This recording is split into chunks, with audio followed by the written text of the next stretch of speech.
Assalamualaikum warahmatullahi wabarakatuh. Bismillahirrahmanirrahim. Alhamdulillahirrahmanirrahim. Salatu wassalamu ala asrafil mursalin Sayyidina wa maulana Muhammadin wa ala alihi wa sahbihi ajma'in. Jumpa kembali di video pembelajaran prakarya dan kewirausahaan. Kali ini kita akan membahas materi prakarya dan kewirausahaan kelas 11 SMA semester 1 di bagian yang kedua. Di bagian kedua ini kita akan membahas 3 materi. Yang pertama adalah sumber daya yang dibutuhkan dalam usaha kerajinan dari bahan limbah berbentuk bangun datar.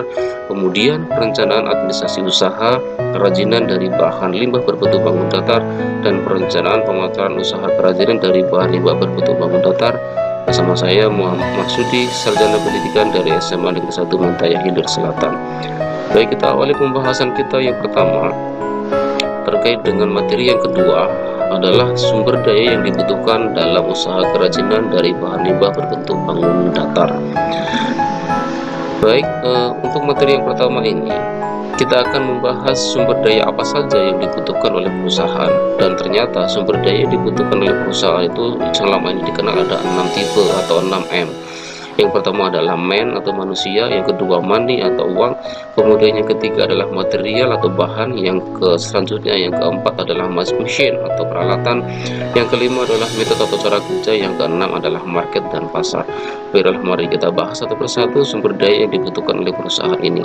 Yang pertama adalah man atau manusia. Sumber daya manusia adalah faktor produksi selain tanah, modal, dan keterampilan. Sumber daya manusia itu merupakan unsur penting karena merupakan pelaksana dari sebuah usaha. Sumber daya manusia, unsur sumber daya manusia yang dibutuhkan itu adalah sumber daya manusia yang memiliki keterampilan yang dapat memenuhi target produksi. Kemudian sumber daya selanjutnya adalah money atau uang. Uang adalah modal yang menentukan besar kecil kegiatan di dalam sebuah perusahaan. Oleh karenanya merupakan unsur penting di dalam mencapai tujuan. Oleh karena itu, segala sesuatu yang berkaitan dengan pemakaian uang itu harus mempertimbangkan secara rasional.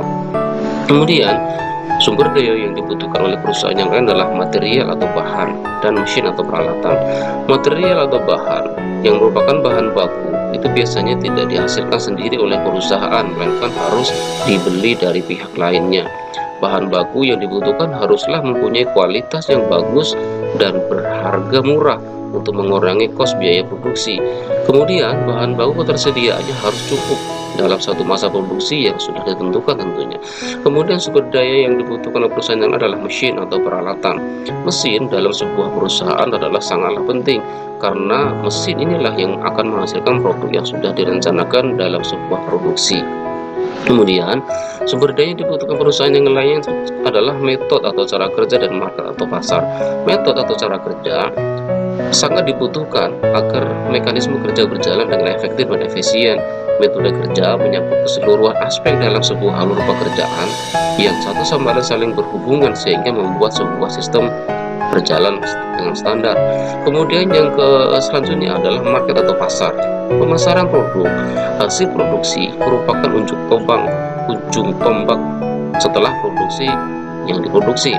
Kemudian memahami kebutuhan pasar dan mempertahankan kualitas barang. Hasil produksi adalah sebuah keharusan agar barang yang diproduksi dapat diterima dengan baik oleh konsumen. Kemudian kita akan masuki pembahasan selanjutnya, yaitu pembahasan yang ketiga. Kalau tadi tentang sumber daya yang dibutuhkan, sekarang kita akan membahas perencanaan administrasi. Perencanaan administrasi usaha kerajinan dari bahan limbah berbentuk bangun datar. Tentang perencanaan administrasi usaha kerajinan dari bahan limbah berbentuk bangun datar ini, kita akan kembali dengan definisi apa itu perencanaan administrasi usaha. Jadi perencanaan administrasi usaha adalah proses dan tata kerja yang terdapat pada setiap usaha. Biasanya terdiri di atas perizinan usaha, surat menyurat, pencatatan transaksi barang dan jasa, dan pencatatan transaksi keuangan serta pajak. Nah, kita akan satu persatu. Apa itu perencanaan administrasi usaha yang kita bahas tadi? Yang pertama adalah perizinan usaha. Di Indonesia, pendirian usaha diatur oleh undang-undang, yaitu melalui peraturan daerah, peraturan Departemen Perdagangan, serta departemen atau instansi yang terkait dengan bidang usaha yang dijalankan. Surat-surat yang harus disiapkan ketika membuka usaha adalah surat izin gangguan atau HO dan surat izin tempat usaha atau situ. Yang keduanya ini dikeluarkan oleh pemerintah daerah. Selanjutnya surat yang adalah surat izin usaha perdagangan atau SIUP. SIUP itu adalah izin yang untuk dapat melaksanakan kegiatan usaha perdagangan. Kemudian perencanaan administrasi selanjutnya adalah surat menyurat. Kegiatan surat menyurat itu adalah salah satu kegiatan dalam bentuk hubungan dengan pihak lain seperti pemasok dan pelanggan. Jenis surat yang dipakai adalah surat niaga yang tadi di atas, surat permintaan penawaran, surat penawaran, kemudian surat pemesanan, surat pemberitahuan pengiriman barang, surat pengaduan, dan surat pengiriman pembayaran. Untuk di poin selanjutnya terkait perencanaan administrasi usaha adalah pencatatan transaksi barang dan jasa. Bukti transaksi perusahaan secara umum ada dua jenis, yaitu bukti internal dan bukti transaksi eksternal. Bukti transaksi internal adalah bukti transaksi perusahaan seperti buku kas masuk dan bukti transaksi keluar. Yang selanjutnya adalah bukti transaksi eksternal adalah bukti transaksi untuk perusahaan di dalam internalnya seperti faktur, kwitansi, nota debit, nota kredit, dan cek. Kemudian selanjutnya terkait dengan perencanaan administrasi usaha yang selanjutnya, yang poin D adalah pencatatan transaksi keuangan. Transaksi keuangan dicatat dalam laporan keuangan yang disusun secara berkala, di mana laporan keuangan terdiri atas 4 item utama, yakni laporan rugi laba, laporan perusahaan perubahan modal, kemudian neraca, dan laporan arus kas. Baik, kemudian selanjutnya terkait dengan perencanaan administrasi usaha yang selanjutnya adalah pajak. Setiap wajib pajak harus memiliki NPWP, sebagaimana bahwa setiap perusahaan itu harus membayar pajak, dan setiap wajib pajak harus memiliki NPWP atau nomor pokok wajib pajak, yaitu nomor yang diberikan kepada wajib pajak sebagai sarana dalam administrasi perpajakan yang digunakan sebagai tanda pengenalan diri atau identitas wajib pajak dalam melaksanakan hak dan kewajiban perpajakan. Itulah poin ketiga tentang bagaimana perencanaan administrasi usaha. Yang keempat, kita akan bahas terkait dengan perencanaan pemasaran usaha, kerajinan dari bahan limbah berbentuk bangun datar. Nah, terkait dengan perencanaan pemasaran usaha, kerajinan dari bahan berbentuk limbah bangun datar ini, kita akan berspek bahwa ada aspek-aspek penting dari perencanaan pemasaran sebuah usaha, di mana terkait pemasaran ini, seorang wirausahawan pertama harus memiliki seni menjual, harus mampu menetapkan harga jual, harus mampu menganalisis kepuasan pelanggan, dan harus mampu melaksanakan promosi. Kita akan bahas satu persatu tentang ini. Yang pertama tentang memahami seni menjual. Seorang usahawan harus memahami ini, karena bagian penjualan adalah bagian penting dalam perusahaan.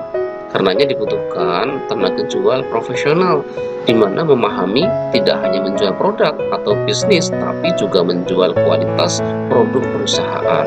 Kemudian yang kedua adalah menetapkan harga jual. Menjual produk dengan harga mahal akan berisiko tentunya tidak akan laku jual. Sebaliknya, menjual dengan harga murah akan berdampak pada persepsi konsumen terhadap kualitas barang. Nah, dalam menentukan harga ini perlu mempertimbangkan 3 hal pokok.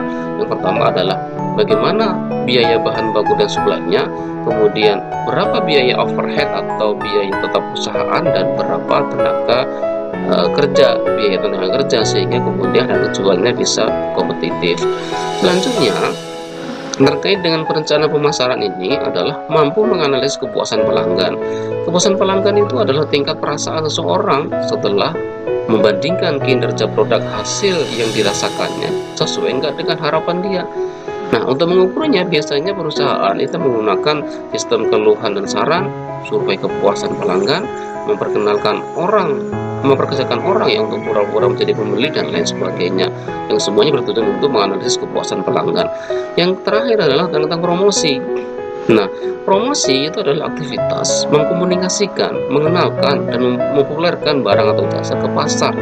Ya, ada 6 kegiatan utama yang biasanya dilakukan oleh perusahaan yang bisa dilakukan, yaitu adalah penjualan personal, iklan, kemudian sales promosi penjualan, publikasi, sponsorship, komunikasi di tempat konsumen yang akan dibeli, dan lain sebagainya.